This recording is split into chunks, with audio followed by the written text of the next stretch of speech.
I think that this action and this network contains the seed of a radical break in our political thought.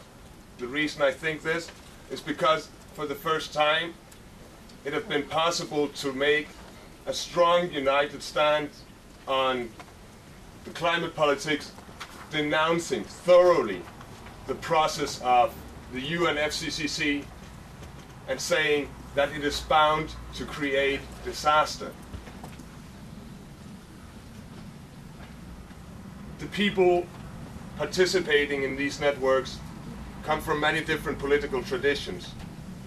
But what I find very interesting is that many of these have a similarity to the emergence, the birth of the workers' movement in the early 19th century. They work with the practical caretaking of social needs, of ecological needs. They create in their everyday life the alternatives that we are pointing towards when we want to meet and we want to discuss exactly these alternatives. Also, I think that such an alternative cannot be just created on a local scale. Too many ecological movements have confined themselves to a localism that forgot that if we are not organized at an international level, if we are not able to work strategically and tactically with people from all over the world, we will fail in our local experiments because we will be run over by neoliberal attacks, we will be run over by land grabs, by destructions of forests, by the exploitation of the earth we live on. The COP15 is a huge event not because there will be a deal. It's a huge event because this signifies the birth call of a movement that is radically necessary. I will invite all of you to join in the demonstration on the 16th. I would say to you that in order to combat what we are facing, of course, there will be also enemies. We know who our enemies are because they are already sitting in Bella Center. They are already trying to go around and move away from all the requests of indigenous peoples' movements, of peasants' movement, of the peoples trying to preserve the island states. They are already trying to ignore it. And of course, once somebody tries to wake them up, they will react with violence towards us. We must be aware of that, and we must be aware that the strategic problems we are facing will be problems that can only be solved through struggle. There will be no peaceful overgoing to another system of production. There will be no peaceful transition to another global political system. There will be, unfortunately, neither a peaceful transition to another way of taking care of the earth we live on, of another way of thinking our relationship to nature. I hope that you will join us in this fight. I'm looking forward to discussing these things with you. Thank you.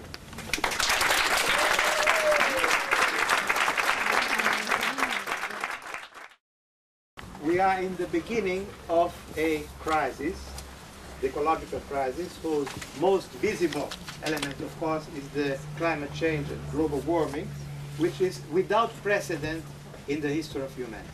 It's something really catastrophic. Now, when I say this, people accuse me of catastrophism.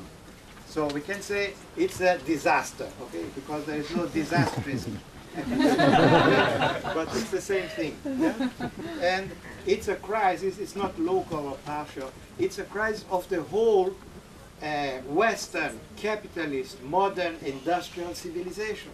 It's this whole system which is leading humanity in a suicide drive to disaster, to catastrophe. Yeah? And another important thing, this catastrophe, this disaster of global warming and of ecological decomposition is not going to be in 2100. Huh? It's going to be in the next decades. Yes? So it's not something which is affecting our grandchildren who are not yet born. No, it's we who are living here, particularly the young among you, who are going to go through this catastrophe. Yeah? So it's something which is much nearer of, sometimes we read in reports, well, 2100, who is worrying about 2100? No, it's going to be in the next 10, 20, 30, 40 years. Yeah? So we have to be conscious of this. So, and the consequences are dramatic. I don't have time to tell you, but rise in the level of the seas, yes? Whole regions of the world, Bangladesh, etc., but the towns around the seas, yes, will be underwater. Desertification of immense parts of Asia, Europe, the Americas, etc. It's really something. And who knows, if the temperature rises to 5, 6, 7 degrees, they're now talking about 7 degrees, who knows if life will still be possible on this planet. Now, the capitalist solutions for the crisis have all miserably failed. Miserably failed. And what we are seeing here in Copenhagen in the last few weeks and now at the COP15 conference is really tragicomic. Yeah? It's a form of theater, yeah? Which comes from ancient times. Tragicomedy. Yeah? It's comical by the way they present the argument. Yeah?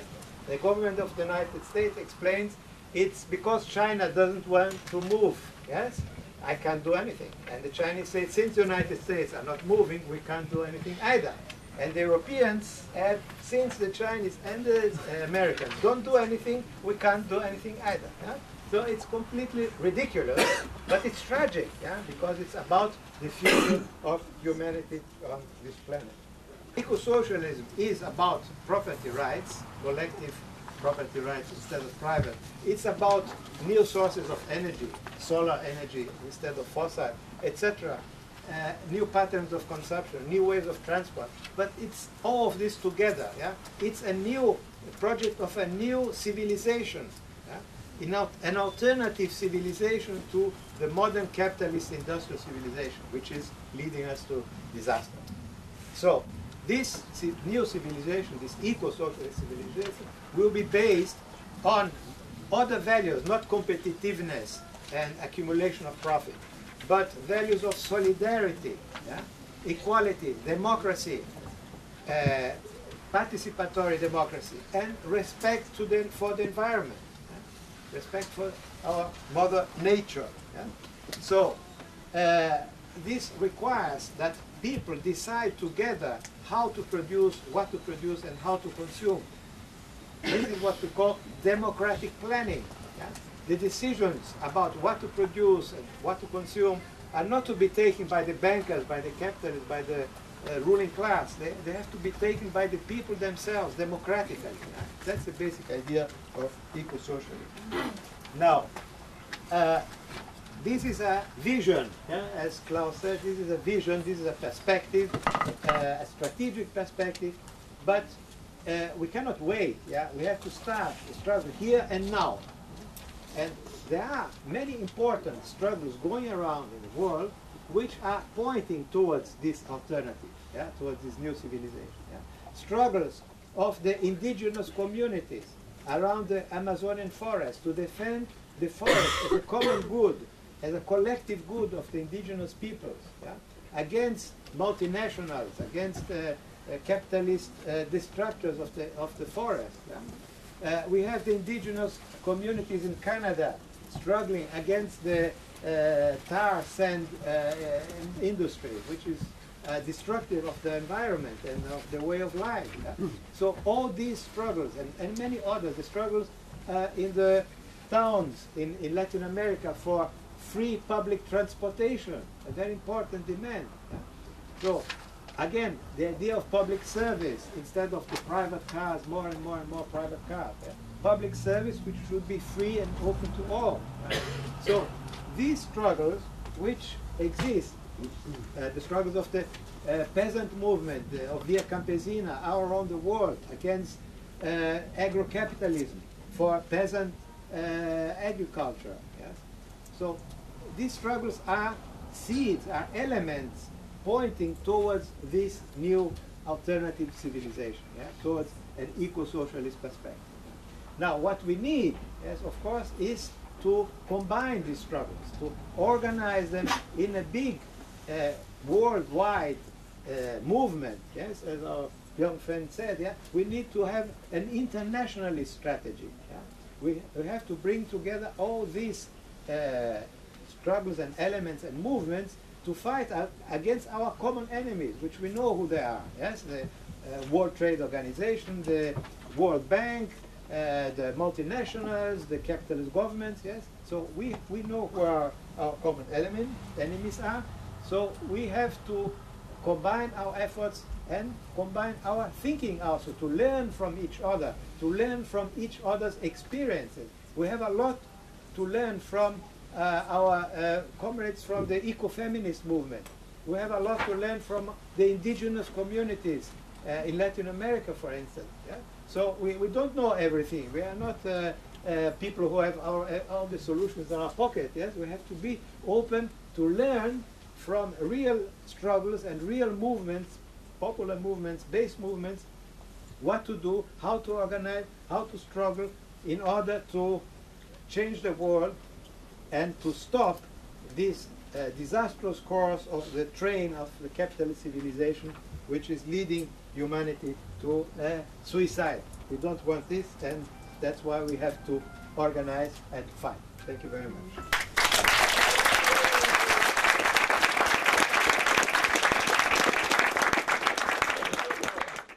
I'm not quite sure what the solution really is, and you call it eco-socialism, and I come from Germany, and I'm young too, but I know that this experiment, how you can call it, in Eastern Germany and the whole Soviet Union, what was called socialism, we can argue if it really was socialism, but what was called socialism, that that doesn't work either. People were suppressed, and the environment was more polluted and destructed than in Western Germany in the same time. And so, I don't can get the idea what your idea is and why it is called eco-socialism, because socialism, as Klaus said, has such a negative sense, such a negative meaning for many people. So I don't think you can't have socialism if you ignore climate change. There is just no possibility. So any kind of socialism has to be eco-socialism by definition. And it's quite clear, as people have said, of course, is that capitalism has no answers to it because they want to keep their profits. But the problem for us, of course, is how do we get there? And that is the really, really big question. And I mean, I think one of the key things, of course, is that who are the people who are going to do the fighting? You know, we have to. You know, Marx talked about the working class not because they were the nicest people or even the most oppressed people, but simply because they have we potentially have our hand down the throat of capitalism. And but of course, for most ordinary people, certainly in Britain, I'm sure it's true elsewhere, there is a lot of confusion about the whole question about climate change, and it is presented by the politicians as, you know, it's your fault, you must cut back, you must sacrifice. And a lot of people, of course, we have a major recession, so people have already taken a hit. And therefore, of course, people sort of saying, well, does this exist, do we want it? And I think that we actually have to say to people that actually the kind of things that are necessary to defeat climate change are exactly the same kind of things that we can use to defeat the recession. I mean, if you want to create jobs, then the move to renewable energy uses a lot more jobs. If you want, we need cheap public transport or free public transport. You know, these are good things in themselves, and those are the sort of things that we have to argue for, I think, amongst the organised working class, who actually can have a huge impact straight away. And that is, I think, part of it. I think that's the kind of task that we actually have.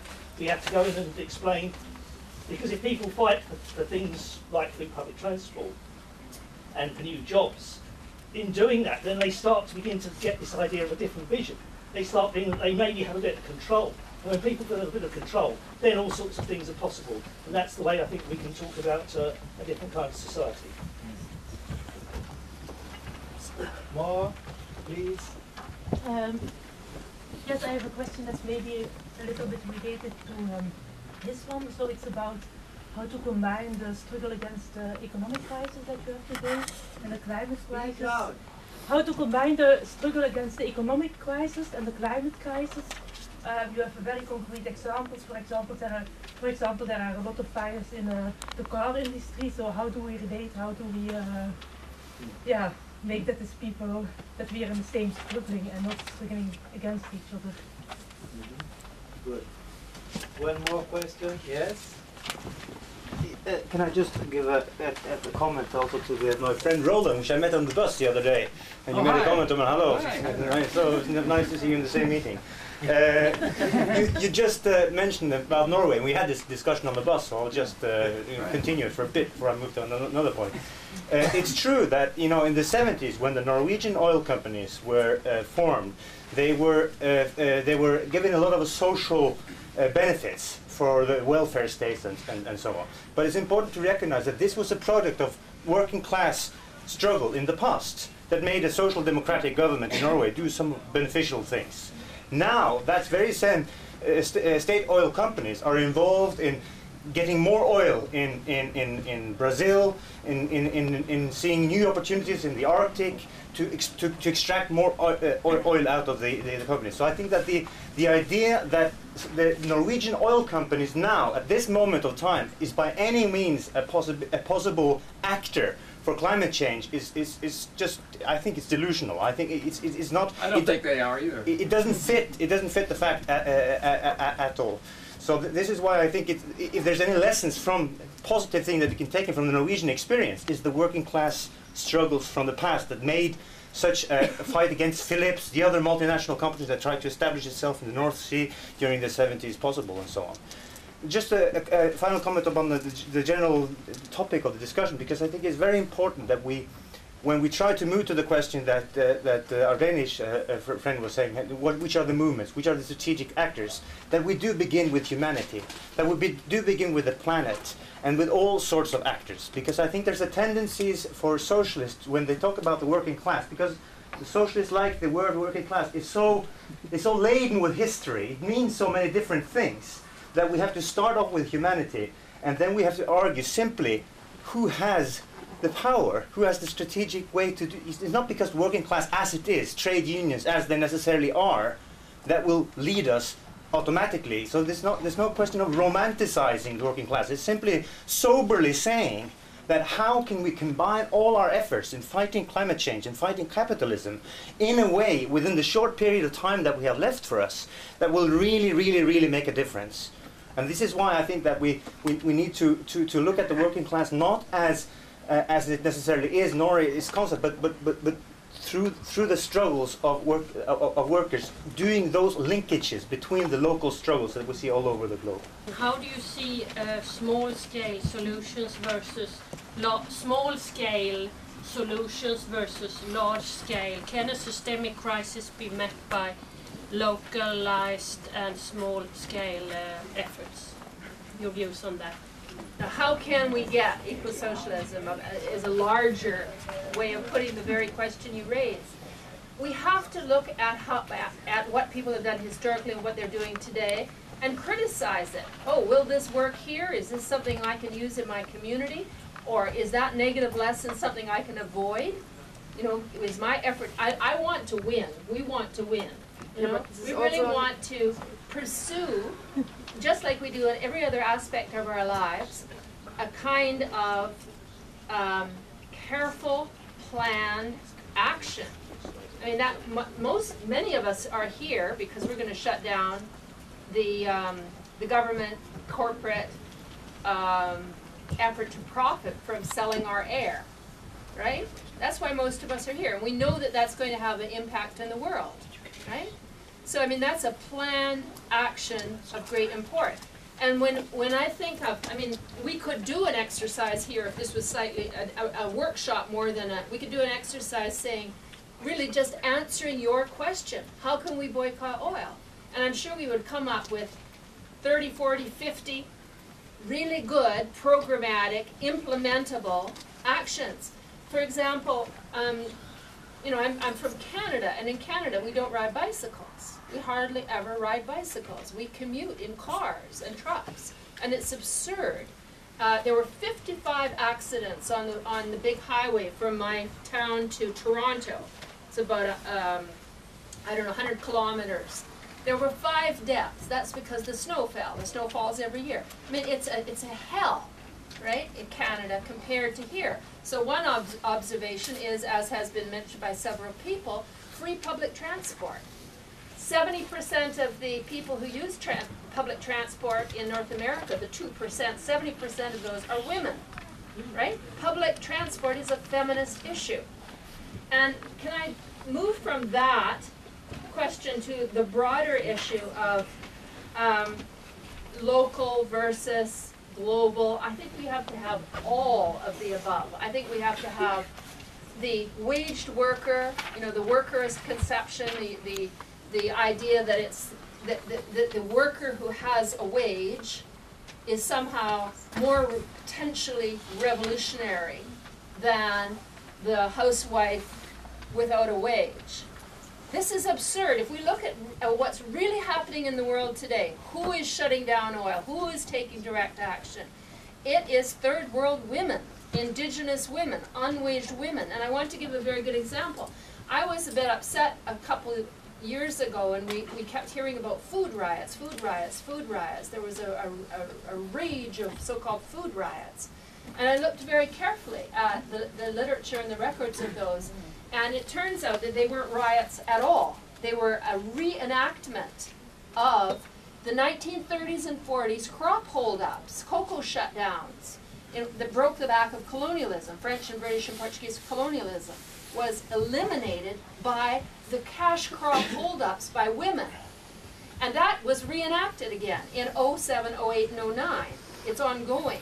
That is, the large agro-industrial corporations have been denied their coffee, their cocoa, their other cash crops by a huge movement. And if we are blind, you know, to the direct action that's in our newspapers, we're not going that's easily available to all of us. We're not going to seize that opportunity to make an alliance with those women.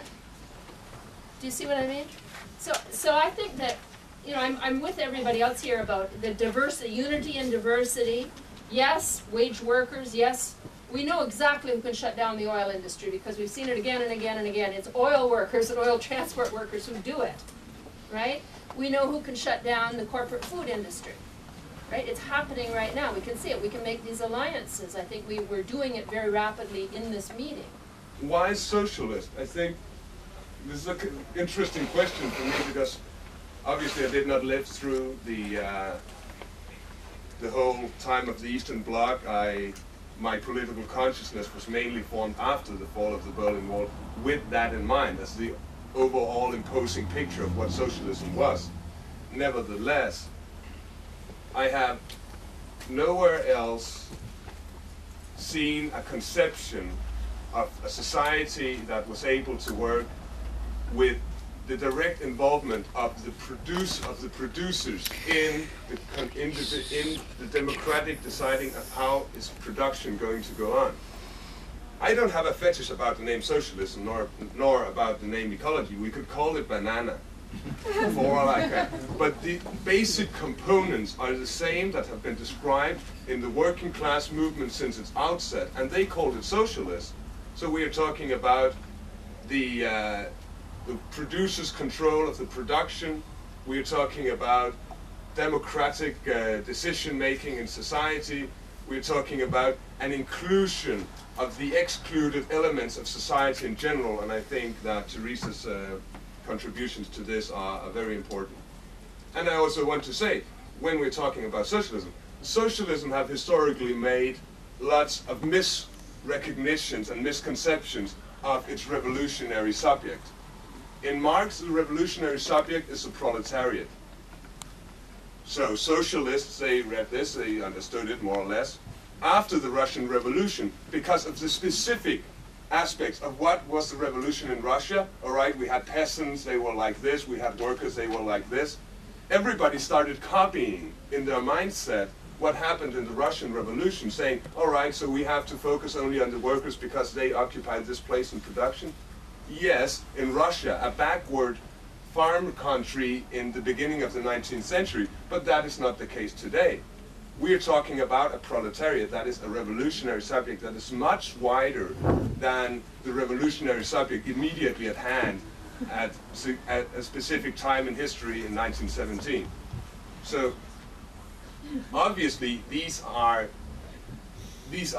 elements that I have taken from the socialist string of thought, but if we need to call it something different, well, if you can come up with a name that is globally recognized for its historical struggle against oppression, for democracy, for the rights of ordinary people, I will be happy to take it upon me. I have not found it myself yet.